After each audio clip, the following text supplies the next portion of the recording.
அண்மை செய்தியை பார்க்கிறோம். கரூர் கூட்ட நெரிசலில் பாதிக்கப்பட்டோருக்கு அரசு வேலை ஏன் வழங்கக்கூடாது என உயர்நீதிமன்ற மதுரை கிளை கேள்வி எழுப்பியிருக்கிறது.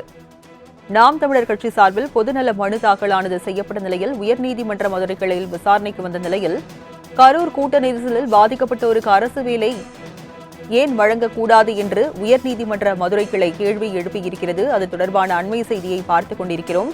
முதலமைச்சர் விஜய் இன்று கரூரில் 32 பயனாளிகளுக்கு பணி ஆணைகளை வழங்கும் நிலையில் இது தொடர்பான வழக்கு விசாரணை மதுரை உயர்நீதிமன்ற கிளையில் விசாரணைக்கு வந்த நிலையில் கரூர் கூட்ட நெரிசலில் பாதிக்கப்பட்டோருக்கு அரசு வேலை ஏன் வழங்கக்கூடாது என்று கேள்வி எழுப்பியிருக்கிறது. விவரங்களை செய்தியாளர் பாலகிருஷ்ணன் வழங்க கேட்கலாம்.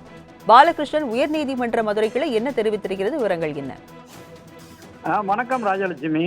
கரூர் கூட்ட நெரிசல் சம்பவத்தில் உயிரிழந்த 41 பேர்களின் குடும்பத்தினருக்கு அரசு வேலை தற்பொழுது வழங்கக்கூடாது என கோரி 2 பொதுநல மனுக்கள் உயர்நீதிமன்ற மதுரை கிளையில் தாக்கல் செய்யப்பட்டது. கடந்த புதன்கிழமை அன்று தாக்கல் செய்யப்பட்ட அந்த வழக்கு இன்று காலையில் விசாரணைக்கு எடுத்துக் கொள்ளப்படும் என்று தெரிவிக்கப்பட்ட நிலையில் இன்று காலை 10:45 மணியளவில் இந்த விசாரணை தற்போது நடைபெற்று வருகிறது.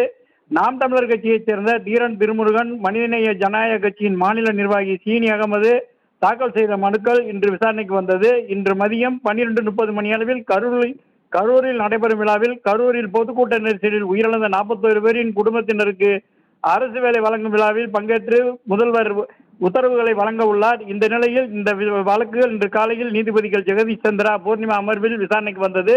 கரூரில் 40 பேர் பலியான சம்பவத்தில் இந்த வழக்கு உச்சநீதிமன்றத்தில் நீதியரசர் முன்பாக சிபிஐ விசாரணையில் உள்ளது. இந்த நேரத்தில் இதில் பாதிக்கப்பட்ட குடும்பத்தினருக்கு அரசு வேலை வழங்கக்கூடாது என மனுதாரர்கள் தரப்பில் வாதிடப்பட்டது.